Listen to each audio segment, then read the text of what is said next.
Hello dear students, how are you? I hope that you all have been enjoying your studies these days, and I will try to help you in every way possible with the use of this channel English Classes Sanjeev Goswami. Today we are going to know about the story of the writer Marga Minko and the name of the story The Address. First year class के NCERT book के lesson the address का आज हम summary सीखेंगे, इसकी summary के बारे में जानेंगे, इसका सारांश समझेंगे। बड़ी इंटरेस्टिंग स्टोरी है डियर वंस और बहुत ही इमोशनल स्टोरी है।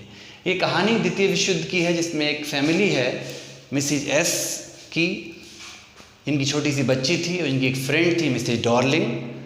कुछ ऐसा हुआ जब वहाँ से उन्हें विस्थापित होना पड़ा दूसरी जगह, हॉलैंड की कहानी है ये। तो उनके घर का सारा सामान धीरे धीरे मिसेज डॉर्लिंग ने अपने घर पर शिफ्ट कर लिया, एक तरह से हेल्प के बहाने, कि उस कंडीशन में कि मैं आपकी मदद कर रही हूँ, कल को जब आप वापस आएंगी। ऐसा होता ही है, ऐसे कंडीशन में जब जहाँ जहाँ ऐसा हुआ है तो लोगों ने इस तरह से दूसरे की मदद की, और ऐसे हम एक्सपेक्ट भी करते हैं अपने नेबर से, अपने फ्रेंड से, जिनके साथ हमने बहुत लंबा समय बिताया है। कुछ साल बीत जाते हैं। मिसेज एस की डॉटर, जो इस कहानी की नरेटर है, जो इस कहानी की एक सूत्रधार है, जो हमें कहानी सुना रही है, वो बड़ी होती है और अपनी माँ से उस जगह की कहानियाँ सुनती है, मिसेज डॉर्लिंग के बारे में सुनती है, उनका एड्रेस हाउस नंबर 46 के बारे में सुनती है, और अपने वो चीज़ों के बारे में सुनती है जो उसने बचपन में याद है, हल्की हल्की यादों में, जब वो छोटी थी किस तरह वो सूटकेस भर भर के, बैग भर भर के मिसेज डॉर्लिंग उनके घर का सामान अपने घर पर शिफ्ट कर रही हैं। बहुत सालों बाद जब वो बड़ी हो गई है, वो अपने उसी गली में पहुंचती है, वहाँ पर उनका एड्रेस ढूंढते हुए।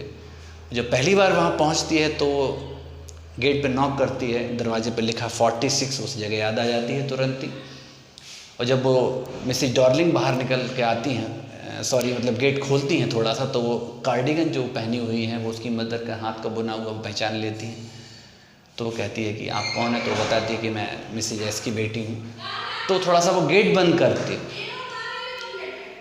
तो जब गेट बंद करती है, then she has to realise that she does not want to enter Mrs S's daughter to her house because she has some fear in her mind and heart. उसके खौफ है कि उसका सामान वापस ना मांग ले।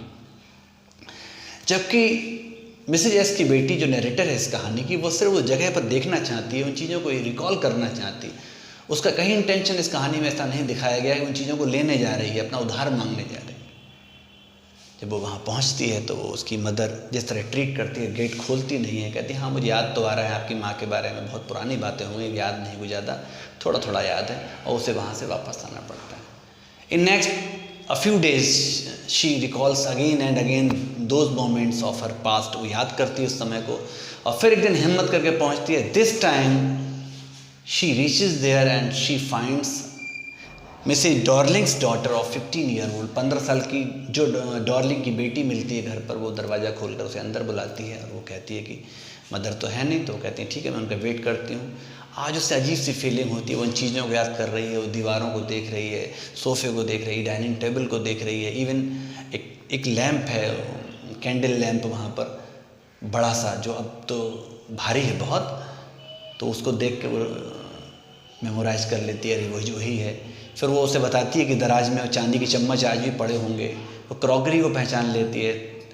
इस तरह से वो कहीं ना कहीं रियलाइज़ करा देती है डॉर्लिंग की बेटी को। उसे भी रियलाइज़ हो जाता है कि कहीं ना कहीं ये जो बच्ची आई है, ये जो लड़की आई है, इसका इस जगह से नाता है। कहीं ना कहीं ये सारा सामान मे बी पॉसिबल इसी का हो, तभी वो इतनी अच्छे से इन चीज़ों को आइडेंटिफाई कर रही है और अपने आप से जोड़ पा रही है। कुछ देर वो वहाँ बिताती है, धीरे धीरे फिर वो अपने आप को उन चीज़ों से निकालना चाहती है। वो जानती है कि अब वो उन चीज़ों को दोबारा पा नहीं सकती, ना ही उसका पाने का इरादा है, और उसे ये भी लगता है कि मेरी प्रेजेंस से इन लोगों को कहीं ना कहीं परेशानी हो रही है। फिर वो वहाँ धीरे से उठती है, उसे बाय कहती है, चली आती है।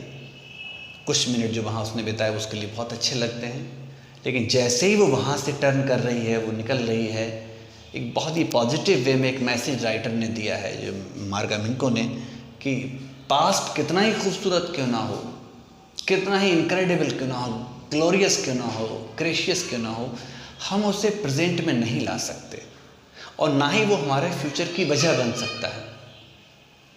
तो मिसिज एस की बेटी भी इसी मैसेज को आगे बढ़ाती है और वो उन चीज़ों को अच्छी सी यादों की तरह अपने कोने में समेट कर रख लेती है और वो नहीं चाहती कि उन चीज़ों को बार बार याद करके उसे दुख हो। वो अपनी मदर के हाथ का बुना हुआ कार्डिगन याद करेगी तो दुख होगा। वो उस लैंप को देखेगी, सोचेगी कि काश वो हमारे पास फिर वापस आता, तो फिर उसे दुख होगा। उसे उस क्रॉकरी की याद आएगी, उसे चांदी की चम्मचों की याद आएगी, अगर ये मुझे दोबारा मिलेंगे तो अच्छा होगा, मेरी मदर की यादें, लेकिन नहीं मिल रहे हैं तो बहुत बड़ा दुख है। ऐसा सोचते हुए वो उन चीज़ों को, उन यादों को वहीं भुला देती है और उन्हें वहीं छोड़ते हुए आगे मूव ऑन करती है और एक अच्छे, एक समझदार इंसान की तरह अपने पास्ट को वो वहीं पर लॉस्ट करना चाहती है।